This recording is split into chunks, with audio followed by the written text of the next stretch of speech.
Seeing is believing.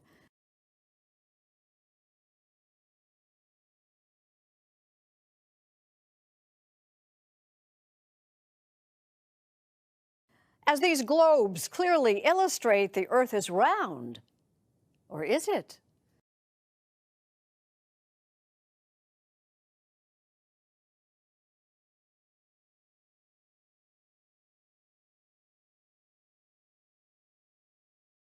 Our cover story is reported by Brooke Silva Braga.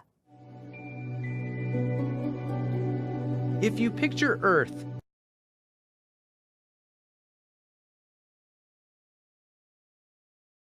as a ball, spinning through space,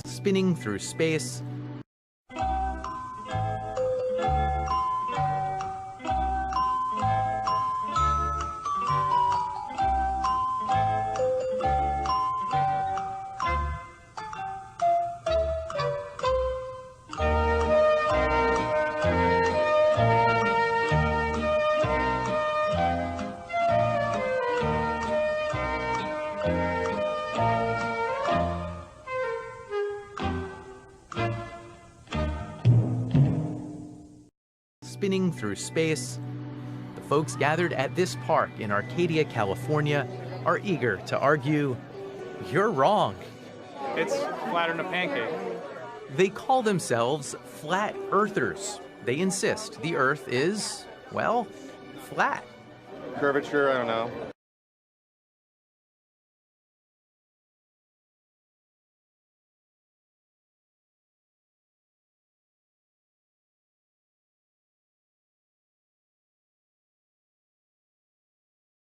Curvature, I don't know.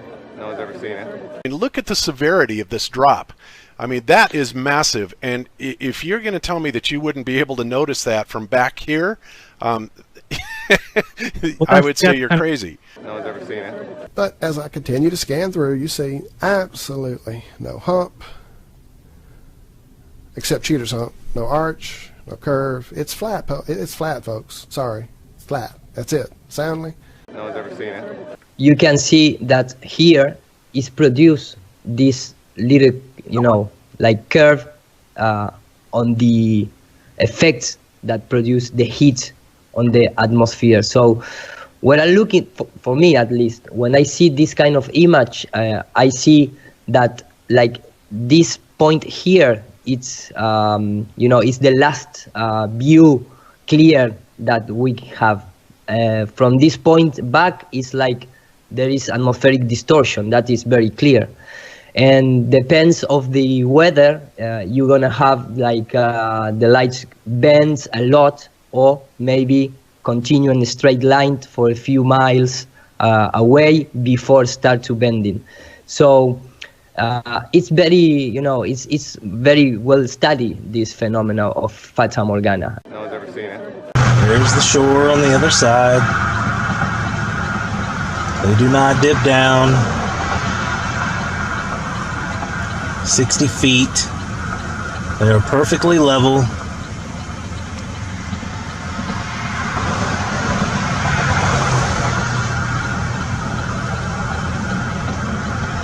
No one's ever seen it. To me, this is clear evidence that there is no curve. The infrared image clearly shows the shape of the island, individual tree shapes and sizes, and even a rocky coastline. At a distance of 19.59 miles between the two locations, the globe map tells us 141 feet of the island should be hidden from view. No one's ever seen it. Because of the lens distortion, and we're back. Plane is level again. And where's the curve, Adam? Where's the curve?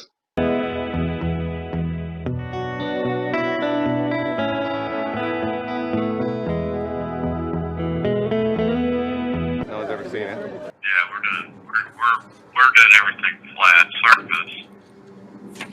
Okay. Jim. We base everything off of a level surface. No one's ever seen it.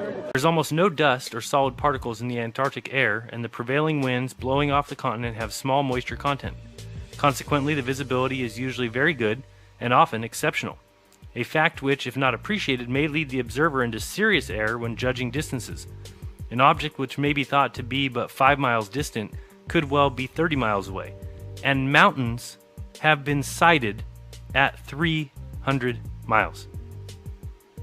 Let's read that last sentence again. An object which may be thought to be but 5 miles distant could well be 30 miles away, and mountains have been sighted at 300 miles. Let me just say right here for the record that if anybody can see mountains 300 miles away, then the globe Earth is done, which we've said so many times. But you'll allow excuses. If you do allow those excuses, then expect them, because that's how they've gotten away with this for 60 years. No one's ever seen it. Do you know how they do that? I believe they do it when they do their GPS. Okay, so it's already included within the GPS system, because I have had somebody mention that before. Yeah, I believe so. Okay. Okay, great. That's all I needed to hear. There's the shore on the other side. No one's ever seen it. We're living, they say, on a disk, floating through space. They say on a disk, floating through space. They say floating through space on a disk. They say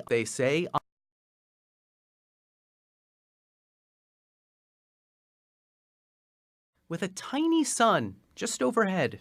With a tiny sun just overhead.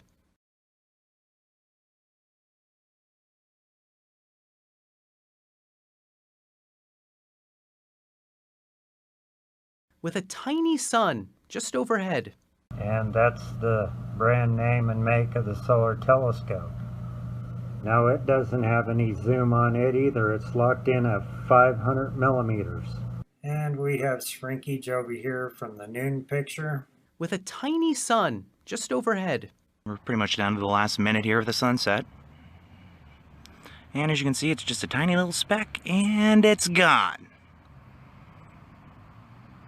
It's gone. Now, as you can see, the light source is still centralized above the clouds, and that's exactly why the entire sky is not filled with the sun right now. You can go ahead and start looking at other footage of the sun. It's quite mysterious, like here for a pilot, probably risked his job filming the sun right here. And it does appear to be actually near the surface of these clouds, at the top of the clouds here, just right below the surface of them. And I'm not saying that it is. It could be a really cool optical illusion, but just a cool footage of the sun.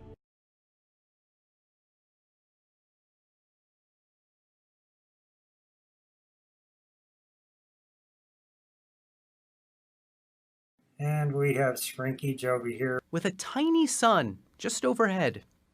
The edge is a wall of ice. The perimeter of flat Earth is a wall of ice.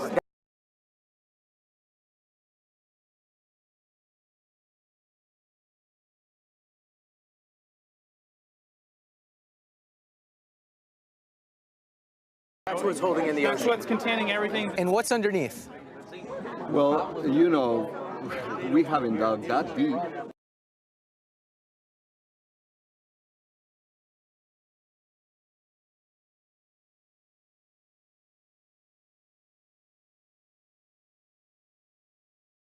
Netta Hagler set up the meetup.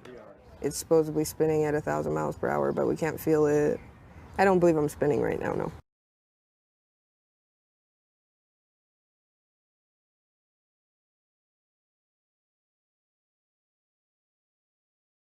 They say. But when you start asking, like, what it is, I don't know. They say. Probably most people who hear about it will laugh at it, think we're idiots. But we're not idiots. We're intelligent people from all walks of life and all ages. Patricia Steer is one of what you might call the stars of today's Flat Earth movement.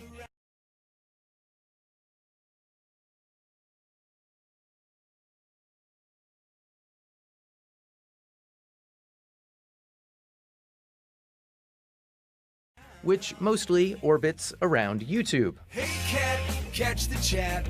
Did you realize the Earth is flat? Now that the plane's at cruising altitude, let's start the time lapse.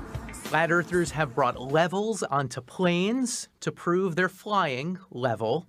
I don't know. They say. And we've been lied to on such a massive scale. And zoomed in on the moon and found clouds drifting, supposedly, behind it.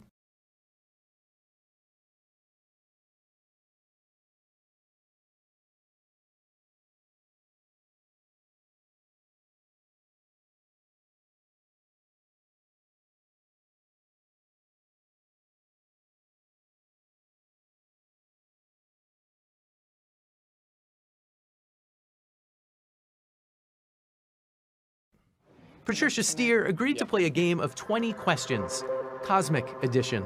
Photos of the Earth from space. Completely and utterly false. You would think that complete accuracy would be the goal when you're doing astronomical illustrations, but it isn't always the case. The primary goal is communication and understanding. It is photoshopped, but it's has to be. Then There was another layer to sort of simulate the atmosphere. And then there's this little bright spot. It's called the specular highlight. So it's the reflection of sunlight off of water. Those are the pieces, but you can't just slap them all together. It just didn't look realistic. It looks kind of flat, looks kind of flat, looks kind of flat, or the clouds are sort of too see-through. So I just hit Command Z a lot. There's artistry to creating the world. What I imagine it to be. And you can see the car is just sitting there stationary. So if this is not a dead to rights bust for CGI people, then I don't know what to tell you.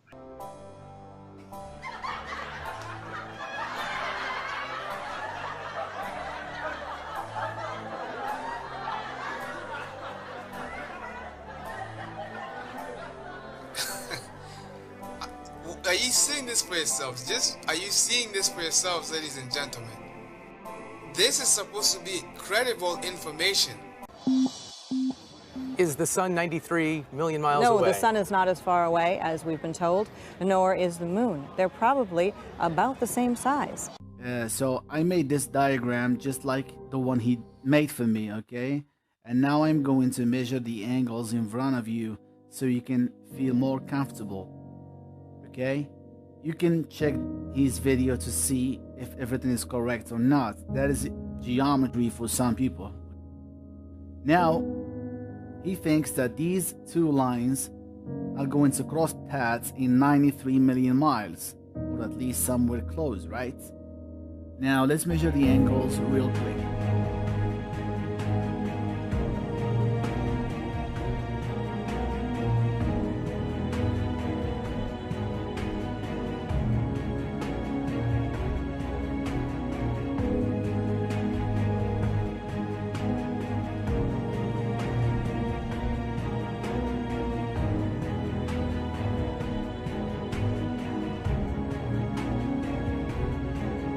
Now let's see where these lines are going to cross path. Well, that doesn't look like 93 million miles, does it? Okay, let's measure the distance.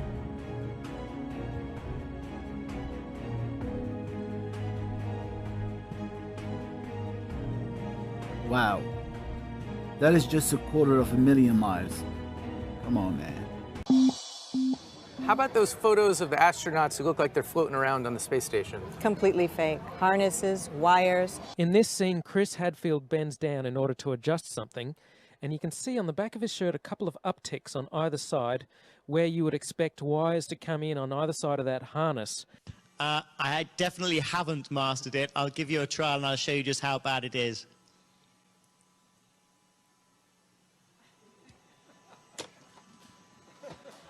That was great. Practice makes perfect. Give me another week. That is not zero gravity. This one's slowed down even more.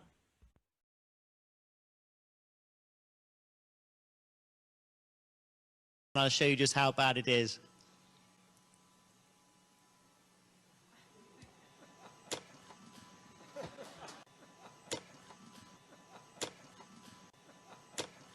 I'll show you just how bad it is. The shot is so clear. Is this a hoax? Are you really in space still? Did we really go to the moon? No, we didn't go to the moon, and we don't have a rover on Mars, and we didn't do a flyby of Pluto, and we've never been to space. Period. End of. So I went to Boeing. They built the rover, that little car that they ran on the moon. And Boeing said they had no documents either. They'd all been destroyed. All been destroyed. But we destroyed that technology, and it's a painful process to build it back again. Look carefully at the stick in front of the Soyuz here. See it there? This, folks, is an obvious fraud. But to be smart in this world, you better believe in magic. Yeah, what exactly is that supposed to be anyway? That wooden part. Those are supposed to be solar panels. That's supposed to be a solar panel. And Those there two are no things up there cells are or solar panels. There's no solar panels on there. no. There's no cells. There's no wiring. There's nothing. I agree with you, Scott. It looks like particle board to me. That's all it looks like. Well, there's a 1x3 down the side of it, and that. Or Yeah, like a desk, like an old school like desk. workshop counter. Yeah, the other one's an old school desk or something like that. Yeah. God, they really lived up to their name, homeless tweaker shelter. In short, flat earthers don't believe much of anything. Okay, the light comes from behind the middle, and then look, letters are wavy. You can tell it's real because it looks so fake, honestly.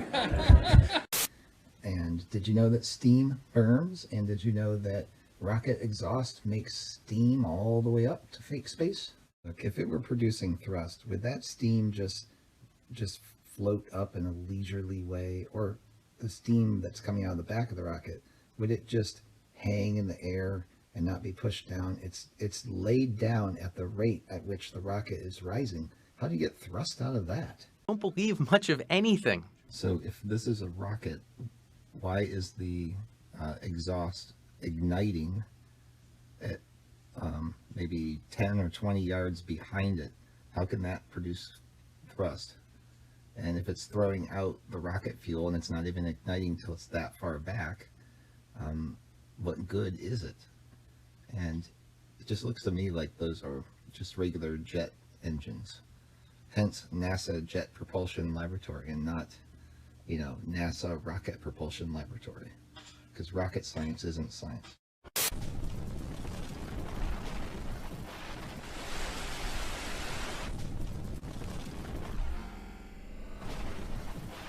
Don't believe much of anything unless they see it for themselves. They say NASA is just a part of a massive conspiracy. Look carefully at the stick in front of the Soyuz here. See it there? This, folks, is an obvious fraud. It's a giant game of chess. We, all of us in humanity, are the pawns. Part of the whole flat earth thing is keeping us locked down, not knowledgeable about who we really are as people and what we're capable of. You think something new is happening? I do think something new is happening. People have really become obsessed with the idea that if it's not part of their direct experience, it can't be true. It can't be true. It can't be true.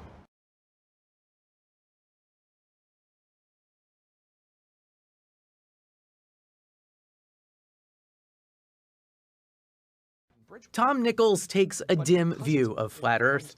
A national security expert.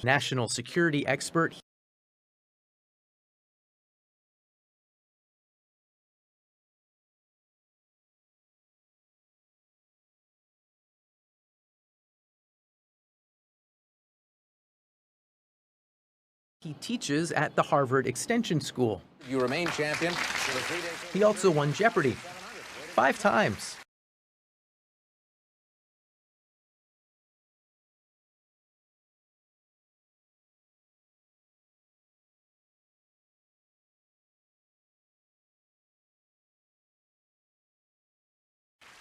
People have lost faith in experts. We've developed a kind of reverse snobbery that says if you have a great deal of education, if you're at a well-known institution, by definition, you must be a liar.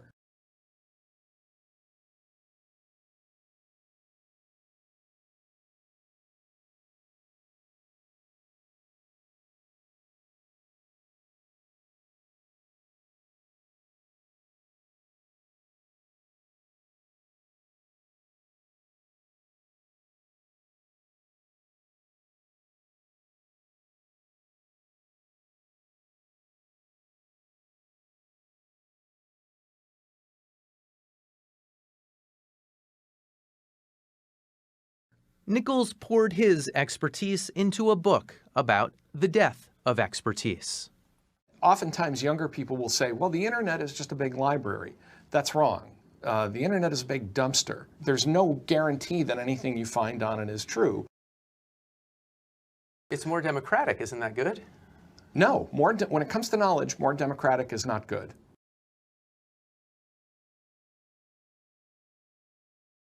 Absolutely not. We don't decide how fast things accelerate in a vacuum by voting on it. But that's not all. This video continues to insult our intelligence completely. Do they actually expect us to believe these two clips represent a single uniform event? They try anyway. See for yourself. How do we go from one feather to a group of feathers? Unless the magic of gravity has the ability to add feathers. Just like the non-vacuum footage, you never see any uncut vacuum test footage either. It's always these three clips you see here. We don't decide how fast things accelerate in a vacuum by voting on it. Well, of course I had to check out the other footage. It wouldn't be fair to just examine the most popular and publicized video. The reason I said that maybe our actor crew was watching the feathers beat the ball to the ground was because that's exactly what I saw over and over again when I slowed down the other videos of this type of experiment. The other videos varied a lot in their presentation style, and some used tubes while others used a chamber. But in all the videos, lighter objects stay ahead of the heavier ones. This particular video was tricky to slow down because it all happens in the blink of an eye, but the feather clearly beats the ball. Again, the feather is actually ahead of the ball when you slow it down and pause. The image quality of this video isn't very good, but you can see that the feather is beating the ball on the first part of it where the whole apparatus is shown, but it's very blurry. So I didn't use that, though I didn't use those images. And I don't know why this bothers me so much, but I noticed the operator always keeps the tubes to a tilt for some reason. And in my humble opinion, these experiments fall short of proving much. The only thing they prove to me is that without air, feathers fall fast. But did we expect anything different? Air resistance is exactly what feathers are designed to do, after all.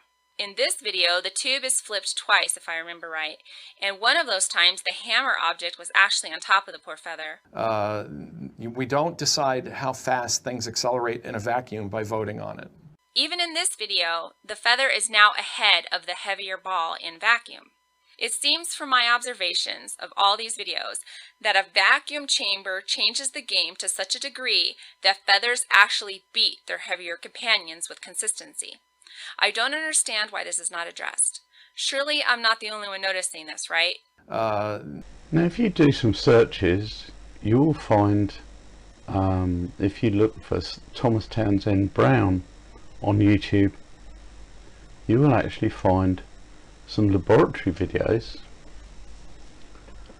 And these experiments were done a long time ago, experiments into electrogravity, and people have tried to say that these effects were nothing to do with actual electromagnetic effects on gravity, but that these were purely ion wind.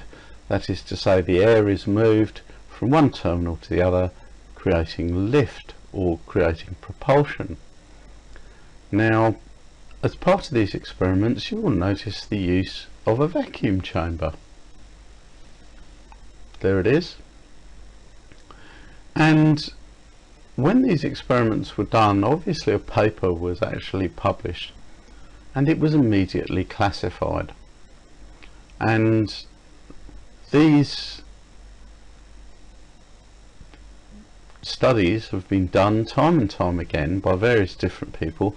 Every time they're done, the papers are classified and the results just simply disappear from the mainstream science record. Disappear from the mainstream science record. Disappear from the mainstream science record. National security expert. So, in this Show It To Me world, we traveled to the Southern California desert to meet for ourselves the one man who is boldly going where no flat earther has gone before.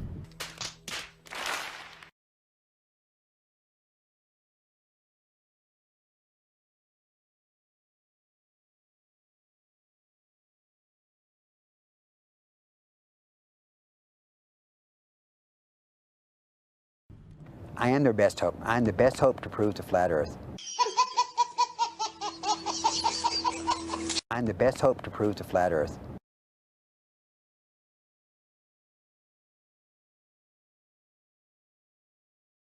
Meet Michael Hughes, Mad Mike to his fans, limo driver, self-styled daredevil, and most recently, do-it-yourself flat Earth explorer. The flat Earth thing is like everything else to me. I just want people to question everything.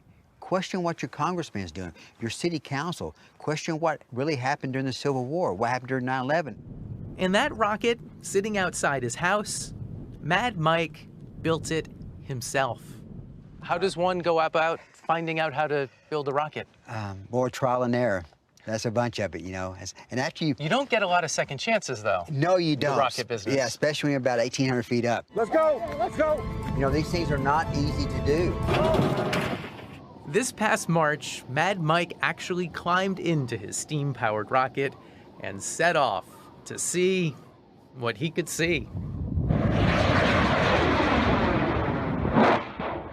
And to the surprise of almost everyone, Mike not only took flight, but landed, more or less intact. All right, Mike! Okay, Mike. Ready? We're gonna Mike! This doesn't hurt, nothing hurts, just your back. Cool. True, 1,800 feet is not nearly high enough to properly survey the planet, but Mad Mike now has a plan to go 62 miles up to the edge of space, where he'll be able to see, or not see, the curve of Earth.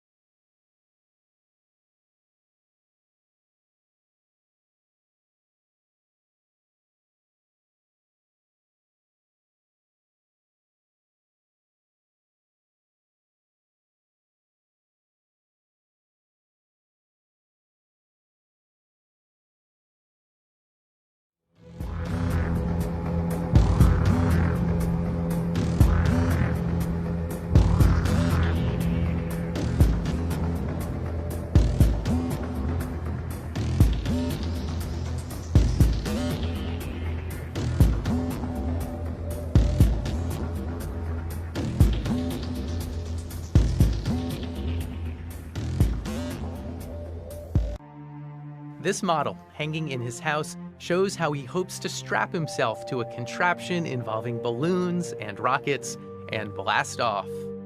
First 20 miles will be with the balloon, and after that, my rocket will fire, pull me through the balloon. And then actually, once the rocket quits firing, I will actually fly like Superman for like another 30 seconds with no power, just up into the atmosphere. And if he somehow pulls that off, Mad Mike says he'll disprove centuries of science, once and for all. Or not. I expect to see a flat disk up there. Quote, through portholes the observers saw the Earth through copper-colored, then bluish haze. It seemed a flat disk with upturned edge, end quote. I don't have an agenda. If it's a round Earth or a ball, I'm going to come down and say, hey, guys, I'm bad. It's a ball, okay? And with that, we put the ball back in Professor Nichols' court. The world looks flat. I look out my window, I don't see a curve. Right, the world looks flat, and who are you to tell me that my perception is no better than anyone else's? And I think that's a really dangerous thing because, you know, the Earth is round and, you know, the Earth is round and...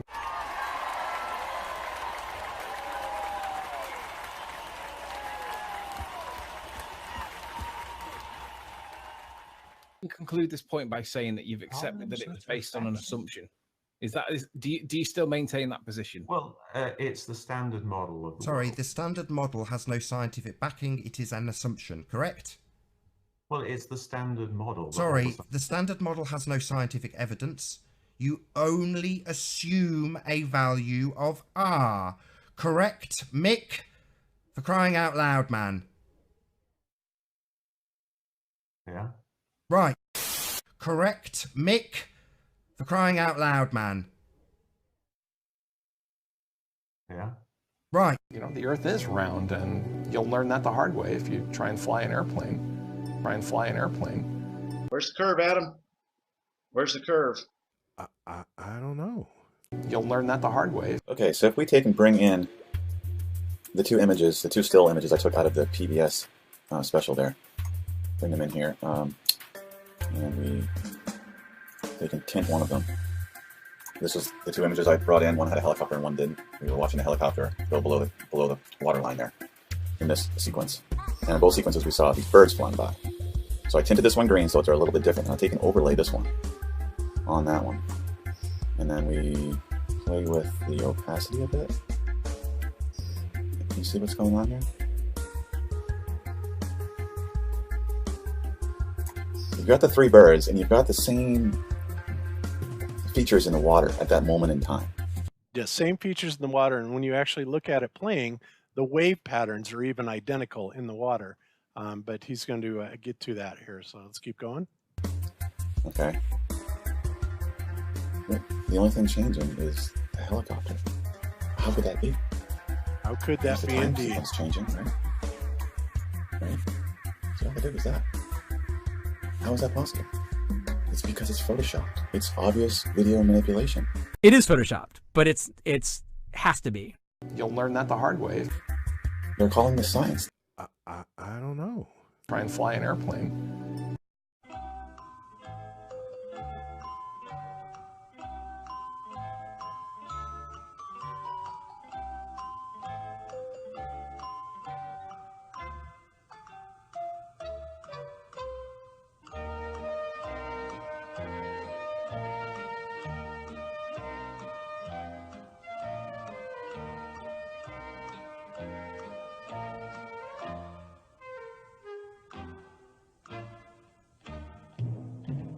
Try and fly an airplane.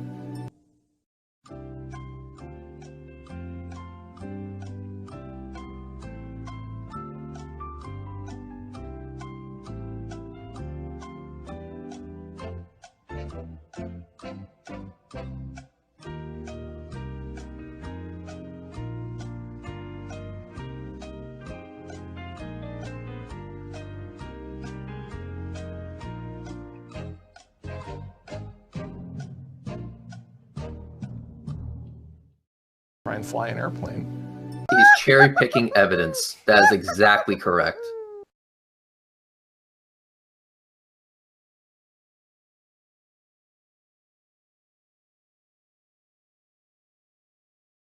There he is inspecting the capsule before he suited up, unpacking or laying out the balloon, and there, Baumgartner inside the capsule, helmeted now.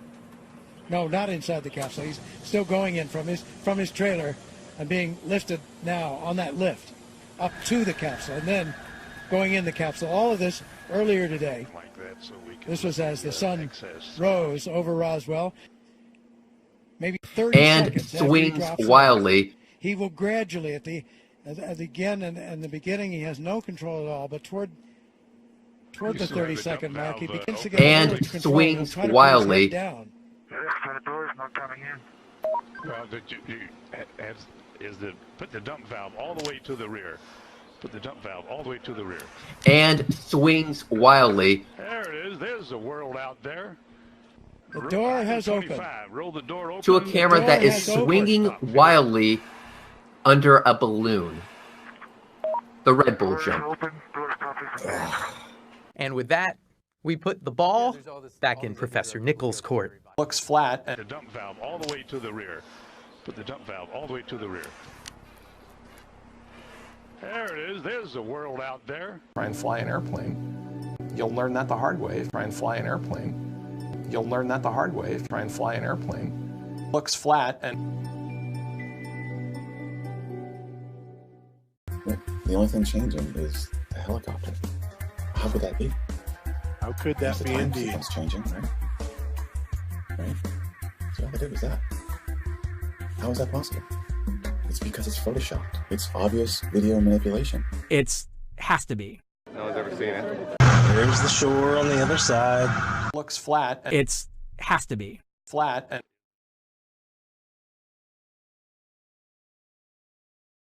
With that, we put the ball back in Professor Nichols' court. Flat and... It's has to be.